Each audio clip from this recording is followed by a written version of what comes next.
The screen flickers. Static dances. A storm brews. And through the chaos, two names are carved in flame: Jordynne Grace. Blake Monroe. The time for apologies is over. The time for reckoning is now. There was a time when these two stood side by side. Tag partners. Allies. Sisters in arms forged in sweat, fury, and rising ambition. They weren't just a team, they were a movement. A tandem of power and precision. A duo that brought devastation to the NXT women's division week after week. But nothing gold ever stays. And in this world, in this ring, loyalty is as fragile as trust. Because on July 29th, everything shattered. Everything burned. Blake Monroe didn't just turn her back on Jordynne Grace. She assaulted her. She calculated it. She enjoyed it. The crowd was stunned. The arena fell silent. And Blake, she smiled. With a chair in her hand and venom in her heart, Blake Monroe delivered the double-arm DDT that echoed through NXT like a gunshot. The steel chair didn't bend. Jordynne's body did. And the message, crystal clear: there are no friends in the land of betrayal. Only opportunities. Only ego. Only Monroe. But what Blake forgot is that Jordynne Grace isn't made of glass. She's made of fire. She's built from the broken bones of past wars and stitched together with pure rage. So on August 5th, still wearing a neck brace, Jordynne didn't wait for permission. She stormed the ring. She didn't come for a match. She didn't come for a stare down. She came to bring Blake's world crashing down. Kalani Jordynne stood in that ring expecting a fight, but she wasn't the target. Blake was. And when Jordynne exploded into that match, she didn't throw fists. She threw judgment. The kind that doesn't come with rules or referees. The kind that comes from betrayal.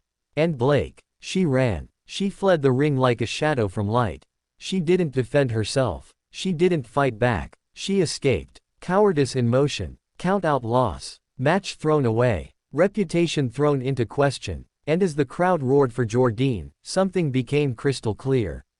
This wasn't a feud. This wasn't a personal disagreement.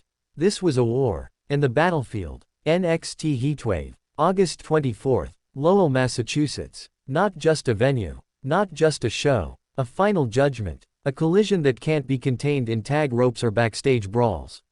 This is no longer about wins or losses. This is about betrayal and revenge. This is about a neck brace and a chair.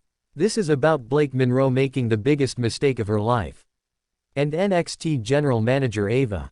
She's done playing nice. She saw the chair. She saw the betrayal. She saw the fear in Monroe's eyes when Jordynne came back from the brink. And Ava didn't just book the match. She dared Monroe to show up. She made it clear. On camera. With no script and no sugarcoating. Blake Monroe, she said, deserves to get her ass kicked. And the crowd, they didn't cheer. They roared. Because that's what happens when truth cuts deeper than steel.